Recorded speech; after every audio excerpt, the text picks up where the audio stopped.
क्या आपने कभी सोचा है कि अगर एक मोमिन कब्र में सजा का सामना करे तो क्या क़यामत के दिन भी उसे सजा मिलेगी या कब्र की सजा ही काफी हो जाती है? आज हम इसी सवाल के अंदर छुपी वो हकीकत जानने जा रहे हैं जो ना सिर्फ हमारे ईमान को मजबूत करती है बल्कि आखिरत का पूरा तस्वुर बदल देती है। लेकिन आगे बढ़ने से पहले जरा एक लम्हे के लिए तस्वुर कीजिए, एक शख्स मोमिन, नमाज पढ़ने वाला, लेकिन कहीं ना कहीं जिंदगी में गुनाहों का धब्बा भी लगा बैठा है। मौत आती है, कब्र में सवाल जवाब होता है, जवाब गलत होते हैं और कब्र तंग होने लगती है। अब सवाल यहाँ बनता है, क्या ये अजाब आखिरत के बड़े अजाब से नजात है या बस एक मरहला और असल हिसाब अभी बाकी है? कब्र की जिंदगी, आलम बरज़ख, ये कोई ख्याली दुनिया नहीं, ये वो मरहला है जहाँ इंसान को अपने आमाल की पहली झलक दिखा दी जाती है। कुछ लोगों के लिए कब्र जन्नत के बागों में से एक बाग बन जाती है और कुछ के लिए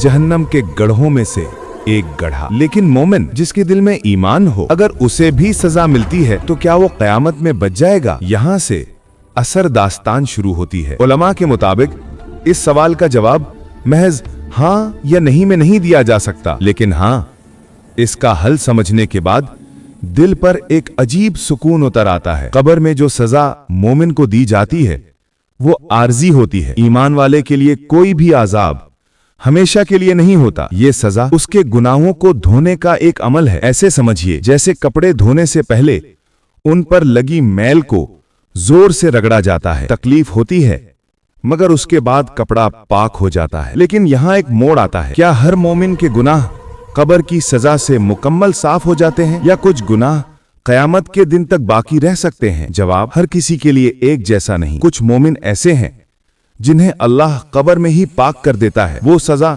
जो उन्हें वहां मिलती है क़यामत में उनके लिए आसानी का बाइस बन जाती है। लेकिन कुछ लोग जिन्होंने हुकूकुल इबाद तोड़े, दिल दुखाए, लोगों का माल खाया या ऐसे गुनाह किए जो अधूरे रह गए, उनसे क़यामत के दिन भी हिसाब लिया जाता है। कब्र का हिसाब और क़यामत का हिसाब दोनों अलग मरहले हैं, अलग अदालतें, अलग फैसले, अलग हिकमतें। ईमान वो ताकत है जो मोमिन को हमेशा के अजाब से बचाती है। कब्र में सजा मिले, क़यामत में मिले, आखिरकार ईमान उसे हमेशा की जहन्नम से बचा लेता है। लेकिन यह भी हकीकत है कि जिसका गुनाह बाकी है, जिसने लोगों के हुकूक नहीं चुकाए, जिसने तौबा नहीं की, उससे क़यामत के दिन भी सवाल होगा। इसीलिए उलमा कहते हैं कब्र की सजा क़यामत की सजा में कमी भी बन सकती है और बाज के लिए सिर्फ एक मरहला। अब असल सवाल ये नहीं होना चाहिए कि कब्र में सजा मिलेगी या क़यामत में। असल सवाल ये होना चाहिए कि हम दुनिया किस हाल में छोड़ रहे हैं।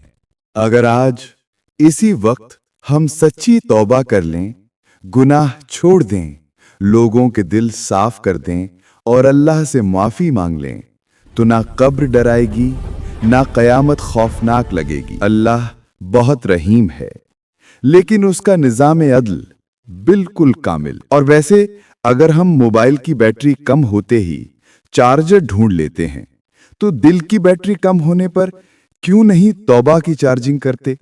सोचने की बात है ना। मोमिन को कब्र में सजा मिले तो जरूरी नहीं कि क़यामत में भी सजा मिले, और मुमकिन है कि कब्र की सजा ही उसे क़यामत की सख्तियों से बचा ले। लेकिन किसके लिए क्या फैसला होगा ये अल्लाह ही बेहतर जानता है। हमारी जिम्मेदारी सिर्फ एक है, अपने ईमान को मजबूत बनाएं और अपने आमाल को पाक करें। अल्लाह हमें कब्र और आखिरत की तमाम सख्तियों से महफूज रखे और ईमान पर खात्मा नसीब फरमाए।